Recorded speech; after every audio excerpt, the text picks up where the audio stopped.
ছোট পর্দার আমার যে কাজগুলো ছিল দর্শক পছন্দ করেছে এবং সেখানে আমি আসলে বড় পর্দায় কাজ করার জন্য রিহার্সাল করতে পেরেছি বা ওটাকে প্র্যাকটিস হিসেবে আমি ব্যবহার করতে পেরেছি। নাটকের অভিনেত্রী সাবিলা নূর গত কুরবানি ঈদে তার সিনেমায় অভিষেক হয়। প্রথম সিনেমা তাণ্ডব দিয়ে নায়িকা হিসেবে খুব একটা আলোচনায় আসতে পারেননি। প্রথম সিনেমা ছিল তার কাছে অগ্নি পরীক্ষার মতো, তবে সে পরীক্ষায় পুরো নম্বর নিয়ে পাশ করেছেন এটি বলা না গেলেও কিছুটা উতরে গেছেন, কারণ এতে সাবিলা কাজ করেছেন শাকিব খানের বিপরীতে, তাই সিনেমাটি আলোচনায় ছিল। সেক্ষেত্রে ফ্লপ তকমা পাওয়া থেকে বাঁচলেন এই নায়িকা। ঈদে মুক্তিপ্রাপ্ত এই সিনেমার প্রচারণায়ও তিনি বেশ ব্যস্ত ছিলেন।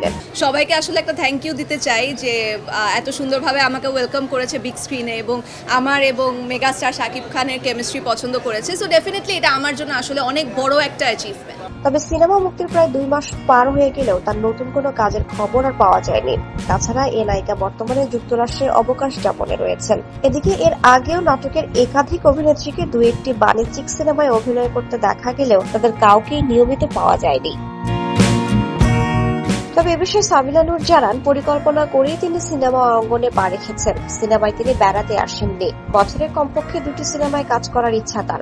সাবিলা বলেন, নিজের পারফরমেন্স দেখানোর জন্য একজন শিল্পীর কাছে সবচেয়ে বড় প্ল্যাটফর্ম সিনেমা, কারণ নাটকে সময়ের একটা বিষয় থাকে। 2 থেকে 3 দিন কিংবা বড় বাজেটের নাটক হলে সর্বোচ্চ 6-7 দিন নাটকের শুটিং শেষ করতে হয়।